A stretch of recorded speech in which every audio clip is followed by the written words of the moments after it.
حضرت عمر فاروق اللہ اکبر، حضرت عمر جیسا بندہ 24 لاکھ مربع میل کا حکمران، اور شاہ روم کو خط لکھ کے کہتا ہے میں منت نہیں کرتا، میں حکم دیتا ہوں۔ نہ تگڑا بندہ جنگ قادسیہ کے لیے حضرت سعد بن ابی وقاص کو بھیجا، فتوح شام پڑھ کے دیکھیں۔ حضرت عمر بڑے پریشان ہیں، اتنے دن ہو گئے کوئی رپورٹ ہی نہیں آئی۔ اب تو موبائل ہے نا، تو ایک منٹ کی رپورٹ لیں آپ، بلکہ آپ ایک منٹ کی فوٹو لیں، آپ رپورٹ تو دور رہ گئی۔ حضرت عمر فاروق رضی اللہ تعالیٰ عنہ بڑے پریشان ہیں کہ قادسیہ میں حضرت سعد بن ابی وقاص کے ساتھ لوگ جہاد کرنے کے، رپورٹ کوئی نہیں آ رہی۔ اتنے پریشان تھے کہ باہر نکل کے نا اس رستے پہ بیٹھ جاتے جو رستہ قادسیہ کی طرف سے آتا تھا، جو بھی آتا جاتا پوچھتے جنگ کے کیا حالات ہیں۔ ادھر جب اللہ نے فتح دے دی نا، تو حضرت سعد بن ابی وقاص رضی اللہ تعالیٰ عنہ نے ایک قاصد کو خط دے کے بھیجا، کہنے لگے عمر کے پاس جاؤ، انہیں اطلاع دو کہ الحمدللہ اللہ نے اسلام کو فتح عطا کر دی۔ یہ حضرت عمر کو جا کے دینا، وہ بڑے پریشان ہوں گے۔ وہ جو اس زمانے میں اس طرح ہوتا تھا کہ کئی دور دور سے صحابہ جو دوسرے شہروں کے ملکوں کے رہنے والے ہوتے تھے، وہ بھی آ کے شامل ہو جاتے تھے جہاد میں۔ کوئی ایک دفعہ مدینے آیا، کوئی 2 دفعہ آیا، پھر اپنے اپنے علاقوں میں بہت سارے لوگوں نے زیادہ دفعہ حضرت عمر کو دیکھا بھی نہیں تھا۔ وہ جو قاصد خط لے کے آیا تھا نا، اس نے ایک آدھ دفعہ دیکھا تھا، حضرت عمر بوڑھے ہو گئے، وہ پہچانتا نہیں تھا۔ ادھر سے وہ خط لے کے آ گیا، حضرت عمر مدینے سے باہر نکل کے اس روڈ پہ بیٹھے تھے جو قادسیہ سے آتا تھا۔ جب اس آدمی کو آتے دیکھا تو حضرت عمر اٹھ کے کھڑے ہو گئے، فرمانے لگے قادسیہ سے آ رہے ہو؟ وہ کیا کہتا ہے؟ پھٹے پرانے کپڑے، ٹوٹے ہوئے جوتے، سر پہ پرانی پگڑی، کہنے لگے غلام مدینے کے رہنے والے ہو؟ حضرت عمر کہنے لگے ہاں مدینے کا ہوں۔ کہا میں قادسیہ سے آیا ہوں، الحمدللہ اللہ نے اسلام کو فتح دے دی ہے، الحمدللہ کفر کی کمر ٹوٹ گئی ہے۔ اس نے یہ بات کر کے تو گھوڑے کو ایڑی لگائی، گھوڑا دوڑنے لگا مدینے کے، حضرت عمر بھی ساتھ ساتھ دوڑ رہے۔ فرمانے لگے اچھا بتاؤ خالد بن ولید کا کیا حال ہے؟ تھوڑا آگے جا کے فرمانے لگے اسامہ بن زید کیسے ہے؟ وہ کہتے ٹھیک ہے۔ پھر اس نے اور گھوڑا، عمر ساتھ ساتھ دوڑ رہے ہیں، ساتھ ساتھ 24 لاکھ مربع میل کا حکمران، ایک جوتا پیر سے نکل گیا، عمر دوڑ رہے ہیں۔ آگے جا کے پوچھتے ہیں سعد بن ابی وقاص کا کیا حال ہے؟ کہا حضور وہ بھی ٹھیک ہے۔ کتنے لوگ میرے شہید ہو گئے مسلمانوں میں سے؟ کہنے لگا صحیح گنتی کا نہیں پتا، یہ لفظ ادا ہوتے ہوتے مدینے کی سرحد آ گئی۔ لوگوں نے عمر کو گھوڑے کے ساتھ دوڑتے دیکھا تو کہا امیر المومنین کیوں دوڑ رہے ہیں؟ وہ غلام چھلانگ لگا کے نیچے آیا، قدموں میں بیٹھ گیا، کہنے لگا حضور آپ نے بتایا ہی نہیں آپ امیر المومنین ہیں۔ آپ فرمانے لگے کیا بتاتا؟ میں تو اونٹ چلانے والے کا پتر ہوں، کیا بتاتا؟ وہ عمر ہوں جس نے اپنے گناہوں کا حساب دینا ہے، کیا بتاتا؟ جو سعد بن ابی وقاص کو جہاد پہ بھیج کے خود بزدلوں کی طرح گھر میں بیٹھا ہے، کیا بتاتا؟ کوئی حیثیت نہیں، کوئی طور۔ تو نے اچھا کیا، تو مجاہد تھا، مجھے ساتھ ساتھ دوڑایا، تو نے اچھا کیا۔ اتنے لوگ تھے چیخیں مار کے رونے لگے۔ حضرت فاروق اعظم سے کہنے لگے عمر جب تک تیرے جلوے رہیں گے اللہ کامیابیاں ہی عطا فرمائے گا، جب تک تیرا رنگ رہے گا اللہ تعالیٰ نوازتا ہی رہے گا۔ کچھ نہیں کبھی اپنا آپ ظاہر ہی نہیں کیا۔ بہت بڑے تھے، بہت بڑے تھے حضرت عمر، بڑے تھے۔ حضرت ابو رافع غلام تھے، قرآن پاک بڑا سونا پڑھتے تھے۔ حضرت عمر جب بھی انہیں ملتے کہتے ابو رافع تو عمر سے اچھا ہے، قرآن بڑا شاندار پڑھتا ہے۔ تو وہ کہتے حضور اگر میں قرآن صحیح پڑھتا ہوں تو آپ کو قرآن کی تشریح زیادہ صحیح آتی ہے، آپ بھی تو مجھ سے افضل ہیں۔ تو آپ فرماتے نہیں پھر بھی تو مجھ سے افضل ہے۔ کیوں؟ اس لیے کہ تو اپنے آقا کی نوکری بھی ٹھیک کرتا ہے اور رب کی عبادت بھی ٹھیک کرتا ہے، اور مجھے خالی صرف عبادت کرنی ہوتی ہے وہ بھی ٹھیک نہیں کر پاتا۔ ساری زندگی اپنا محاسبہ، ساری زندگی اپنے گریبان میں دیکھا، ساری زندگی اپنے آپ کو پرکھا، اپنے آپ کو ٹٹولا۔ 62 سال عمر بیت گئی۔ حضرت حذیفہ بن یمان ایک صحابی تھے، میرے نبی کریم علیہ السلام نہ ان سے راز کی باتیں کرتے تھے۔ ہر بندے کا ہاضمہ ٹھیک نہیں ہوتا، سب سے راز کی بات نہیں کرنی چاہیے۔ حضرت حذیفہ بن یمان کہتے ہیں حضور راز کی باتیں بتاتے۔ مدینہ منورہ میں جو منافقین تھے ان کی لسٹ بھی نبی پاک نے حضرت حذیفہ بن یمان کو دی تھی۔ جب کوئی مشکوک آدمی مر جاتا نا تو صحابہ کہتے ہیں ہم دیکھتے اگر حضرت حذیفہ نے جنازہ پڑھا ہے تو ہم بھی جنازہ پڑھ لیتے۔ نبی پاک نے بھی کچھ جنازے نہیں پڑھے، ترمذی میں ہے، فرمایا عثمان سے جو بغض رکھے اس کا جنازہ نہیں پڑھیں گے۔ حضرت حذیفہ بن یمان اگر جنازہ پڑھتے تو لوگ پڑھتے، وہ نہ پڑھتے تو لوگ جنازہ نہ پڑھتے۔ حضرت حذیفہ بن یمان کہتے ہیں جناب عمر فاروق کی خلافت کے آخری ایام تھے، کچھ دنوں کے بعد وہ شہید ہو گئے۔ فرماتے ہیں آدھی رات کا وقت تھا، میں گھر میں سویا تھا بڑا بے فکر، اچانک میرے دروازے پہ دستک ہوئی، میں گھبرا کے اٹھا، اتنی رات کو کون آیا؟ کہتے ہیں قربان جاؤں، دروازے پہ گیا تو امیر المومنین فاروق اعظم دروازے پہ۔ میں نے کہا عمر کوئی حکم تھا تو مجھے بلا لیتے۔ کہنے لگے میں نا امیر بن کے نہیں آیا، تیرا ویر بن کے آیا ہوں۔ امیر المومنین کی حیثیت سے سرکاری کام سے بلاتا تو وہاں بلاتا، مجھے ایک ذاتی کام پڑ گیا۔ کہتے میں نے عمر کو گھر کی اندر بلا کے چارپائی پہ بٹھایا، میں نے کہا حضور میں غریب آدمی میں کیا آپ کے کام آ سکتا ہوں؟ تو کہتے ہیں انہوں نے نا مجھے ساتھ بٹھا لیا، پھر میرا ہاتھ پکڑ لیا، کہنے لگے تو عمر کو جانتا ہے؟ عمر جھوٹ نہیں بولتا، تو جانتا ہے عمر وعدوں کا پکا ہے؟ کہا حضور جانتا ہوں۔ کہا میں اس وقت آیا ہوں جب دیکھ بھی کوئی نہیں رہا۔ حضرت حذیفہ بن یمان کہتے ہیں پریشان ہو گیا، حضور پہلیاں نہ بجھوائے، مہربانی کر بتائیں کدھر آئے ہیں؟ حضرت عمر فاروق فرمانے لگے 62 سال کا ہو گیا ہوں، 63 میں چل رہا ہے، داڑھی سفید ہو گئی ہے، پھل پک گیا، اٹھ فریدہ ستیا، داڑھی آ گئی پور، اگا نیڑے آ گئی، پیچھا رہ گئی دور، اپنا اب قبر اشر کا معاملہ صاف نظر آنے لگا ہے۔ کہا حضور مجھ سے کیا چاہتے ہیں؟ حضرت عمر رو پڑے، کہنے لگے آج میں عشاء کے بعد نکلا ہوں تو نبی پاک کے صحابہ مجھے نیک کہہ رہے تھے، پھر میں نے بچوں کی ماں سے اور بچوں سے بھی پوچھا ہے، وہ بھی مجھ سے راضی ہیں، پر حذیفہ تیرے ساتھ نبی پاک راز کی باتیں کرتے تھے، سچ بتا کہیں عمر کا نام منافقوں میں شامل تو نہیں؟ سچ بتا ان منافقین میں تو شامل نہیں، کہیں اوپر اوپر سے تو نہیں سارا کچھ؟ حضرت حذیفہ بن یمان کہتے ہیں میں باپ کے مرنے پہ اتنا نہیں رویا جتنا عمر کے سوال پہ رویا۔ میں قدموں میں بیٹھ گیا، میں نے کہا نہیں عمر یہ تو میں نے نہیں سنا، لیکن یہ میں نے نبی پاک سے ضرور سنا ہے کہ میرے بعد اگر کوئی نبی ہوتا تو عمر ابن خطاب ہوتا۔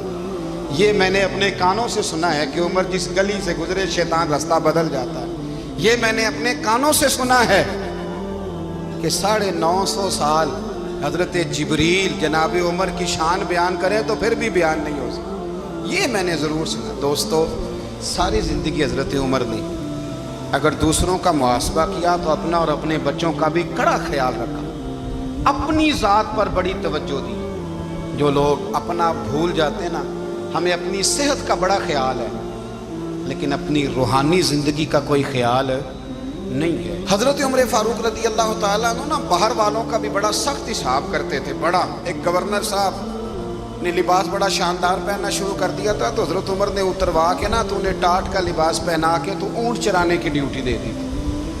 اتنا سخت احتساب کرتے۔ کسائی کی دکان پر بھی 1-2 گھنٹے کھڑے ہوتے تھے۔ جو آدمی مسلسل 2 دن گوشت خریدتا تھا نا، فرماتے تھے اس کا ٹیکس بڑھا دو، لوگوں کو دال نہیں مل رہی اور یہ روز گوشت کھاتا ہے۔ حضرت فاروق اعظم اس کو جزیہ کہا جاتا تھا یا کچھ اور معاملات ہوتے تو بڑھا دیتے تھے۔ مسلسل جو 2 دن آدمی گوشت کھاتا تھا، فرماتے تھے مدینے میں غربت ہے، اگر یہ والا نظام تم کرو گے تو غریب لوگ کس کی طرف دیکھیں گے؟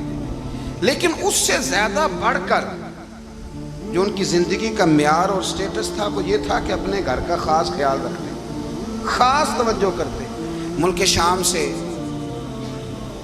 اور ایران سے کچھ لوگ آپ کی خدمت میں آئے تو وہاں سے کچھ کنیزیں بھی آئیں، ان کے بادشاہ کا پیغام لے کے۔ شاہ ایران کی کنیز کو ملکہ نے کہا کہ نا حضرت عمر کی زوجہ کو دیکھ کے آنا ذرا کس طرح کی۔ ہمارے ملک میں کیا کہتے ہیں؟ خاتون اول، باقی سارے دووں میں خاتون اول، ذرا خاتون اول کو دیکھ کے آنا۔ تو وہ جب آئی نا گھر میں ملنے تو کہا کہ مجھے میری ملکہ نے کہا تھا کہ عمر کی زوجہ سے اہلیہ سے ملاقات کر کے آنا۔ تو حضرت عمر کی اہلیہ نے نا ایک جوڑا کپڑوں کا دے دیا ملکہ کے لیے اور ایک خوشبو کی شیشی دے دی۔ اب جب وہ تحفے وہاں گئے تو اس ملکہ نے نا کچھ سونے کا سامان بھیجا، کچھ زیورات بھیجے، کچھ تحائف بھیجے۔ جب حضرت عمر کے گھر آئے نا وہ خادم لے کے آیا، اس نے کہا جی آپ کی اہلیہ نے تحفے بھیجے تھے، تو جواب میں شاہ ایران کی بیوی نے یہاں جس ملک کا وہ سفیر تھا انہوں نے بھی یہ بھیجے ہیں۔ تو حضرت عمر فاروق نا وہ تحفے لے کے گھر گئے تو جا کے کہنے لگے اپنی اہلیہ سے یہ تو کب سے تحفے تحائف بھیجنے لگ گئی ہے؟ یہ کب سے نظام شروع ہو گیا؟ تو کہ حضور تحفہ دینا لینا تو ٹھیک ہے، سنت ہے، محبت بڑھتی ہے، تو یہ کوئی قباحت نہیں، اور میں نے اپنی ذاتی استعمال کے لیے جو چیزیں رکھی تھی وہ میں نے دی ہیں۔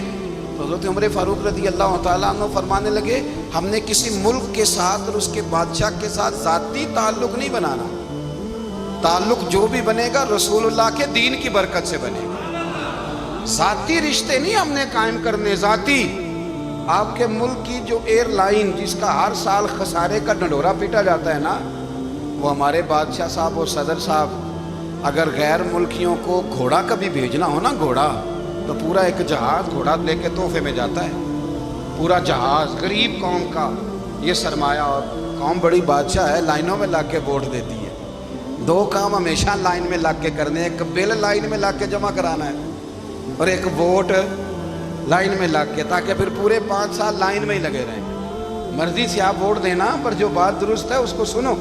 حضرت عمر فاروق رضی اللہ تعالیٰ عنہ نے اپنی اہلیہ سے پوچھا کتنے کا تھا وہ تیرا جوڑا اور خوشبو کی شیشی؟ انہوں نے کہا 3 دینار کی۔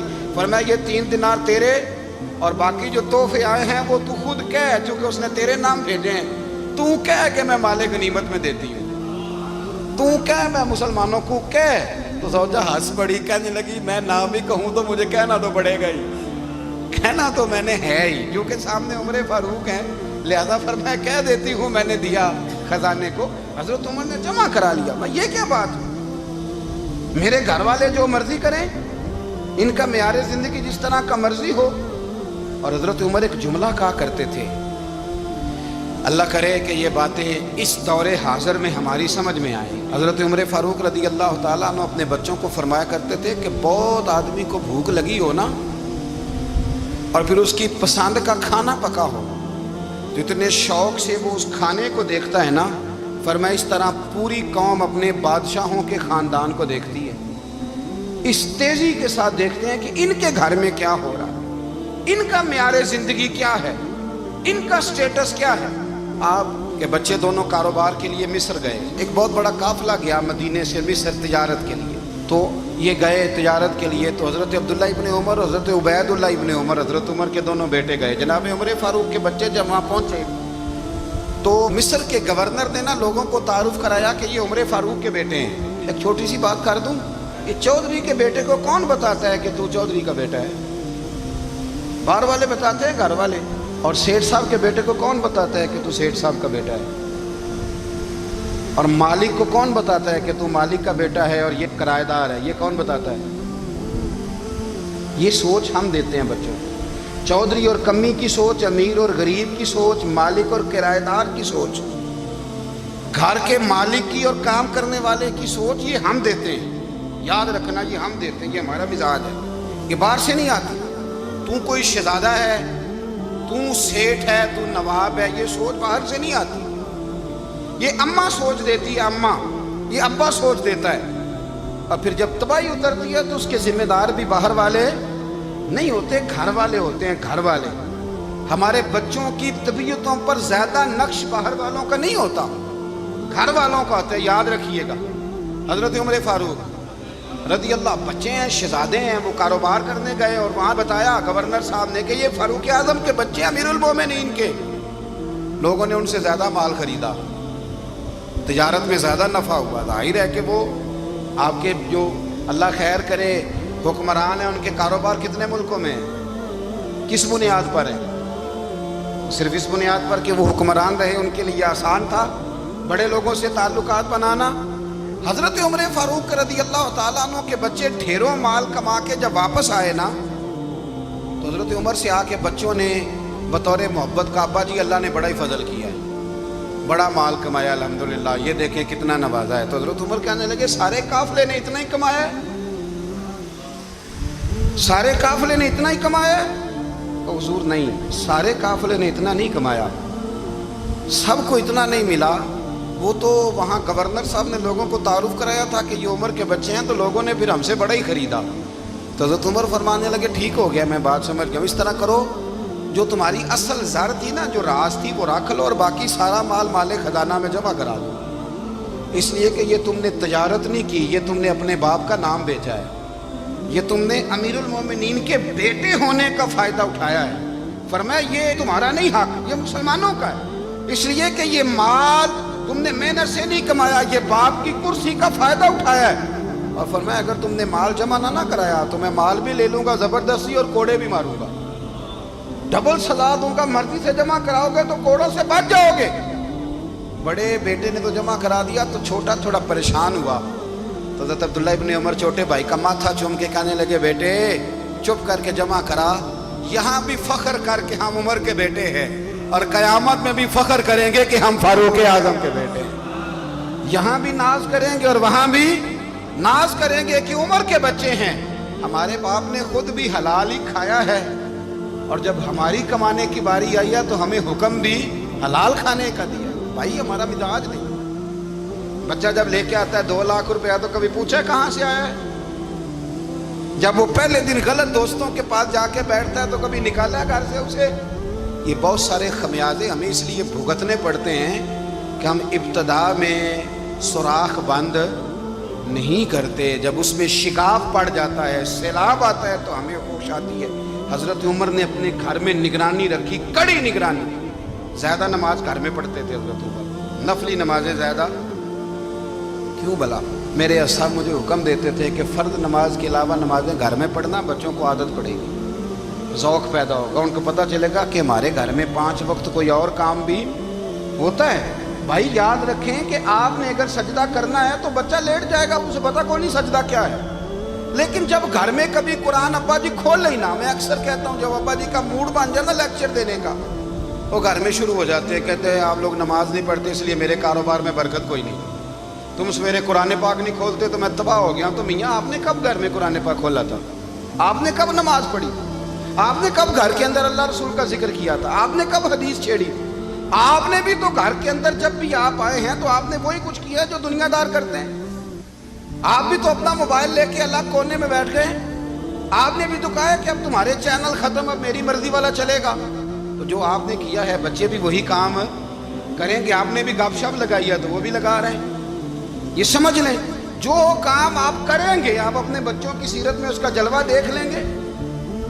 بڑی پکی سی بات ہے کہ آپ کو بچے کی عادتیں دیکھ کے سمجھ آ جائے گی کہ میں بھی یہی کرتا تھا اور یہ بھی۔ حضرت عمر فاروق رضی اللہ تعالیٰ عنہ وصال فرما گئے تو آپ کے وصال کے بعد حضرت عثمان غنی رضی اللہ تعالیٰ عنہ نے آپ کی ایک بیوہ سے نکاح کیا، حضرت عمر کی ایک بیوہ سے۔ جب وہ آپ کے نکاح میں آئی تو کہنے لگی حضرت عثمان غنی سے کہ حضور نہ تو میں خوبصورت ہوں اور نہ میں جوان ہوں، نہ آپ کی کوئی خدمت کر سکتی، میرے ساتھ نکاح کرنا سمجھ میں نہیں آیا۔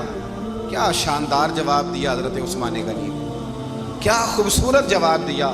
فرمانے لگے میں نے اس لیے نکاح نہیں کیا کہ مجھے تمہارے حسن سے دلچسپی تھی یا تمہاری خدمت کی ضرورت تھی، میں نے تو اس لیے نکاح کیا ہے کہ مجھے بتاؤ عمر فاروق گھر کے اندر اپنے رب کی عبادت کس طرح کرتے تھے، وہ قرآن پاک کس طرح پڑھتے تھے، وہ رویا کیسے کرتے تھے، استغفار کا طریقہ کیا تھا، کس وقت کس انداز میں وہ اپنے رب کو یاد کرتے تھے۔ اس لیے کہ عمر کئی دفعہ گھر سے آتا تھا تو میں اس کے چہرے پر نور دیکھا کرتا تھا، میں روشنی دیکھتا تھا، ایک معیار دیکھتا تھا۔ نکاح اس لیے کیا ہے کہ مجھے عمر کی جو گھر کے اندر کی عبادت ہے اس سے آگاہ کرو، تاکہ عثمان غنی بھی چاہتے ہیں اس طرح کے عمل کرو جس طرح کہ عمر فاروق کر کے گئے ہیں۔ بھائی جب تک ہم اپنے گھر میں وہ توجہ نہیں دیں گے، وہ مزاج دیکھیں نا، ہمارے گھروں میں جب نقشہ پاس ہوتا ہے تو ٹی وی لان بھی اس میں ہوتا ہے، ڈرائنگ روم بھی ہوتا ہے، نماز کی جگہ بھی ہوتی ہے نقشے میں۔ صحابہ جب گھر بناتے تھے تو ایک مسجد بیت کا نقشہ پاس کرتے تھے، ذہن میں رکھتے تھے کہ یہ کونا نماز کے لیے، وہاں جوتے لے کے کوئی نہیں جائے گا، وہاں نماز پڑھی جاتی تھی، عورتیں وہاں اعتکاف کرتی تھیں۔ ٹی وی لان تو آ گیا ہے اور گھر کے اندر ٹی وی رکھنے کے لیے تو ایک کمرہ الگ سے بنا دیا گیا ہے، اور اب جو نئے نقشے پاس ہو رہے ہیں اس کے اندر گھروں کے اندر جگہ بنائی گئی ہے جہاں کمپیوٹر رکھے جائیں، اور بچوں کے لیے وائرنگ ہوگی نیچے تاکہ انہیں کوئی مشکل درپیش نہ ہو۔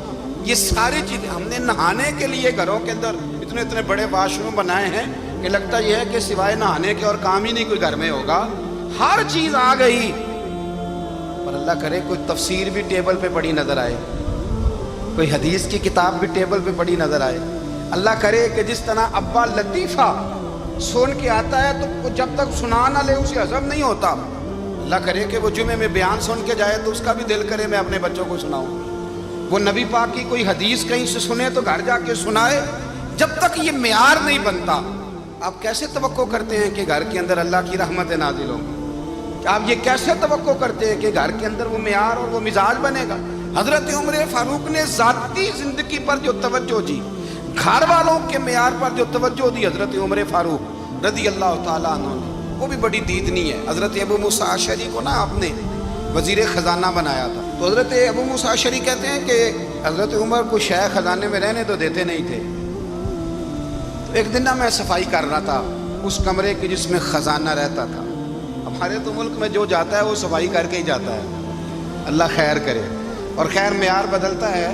جو پچھلی حکومت ہوتی ہے وہ قرضہ اٹھاتی ہے، وہ باہر سے جاتی ہے تو قرضہ لے کے آتی ہے، اور جو نہیں آتی ہے وہ کہتی ہے ہمیں پیکج مل گیا ہے. وہ قرضہ نہیں اٹھاتے. ان کو کیا ملتا ہے؟ یعنی پچھلی نے قرضہ لیا تھا اور ہم نے، واہ جی واہ کیا خوبصورت انداز ہے.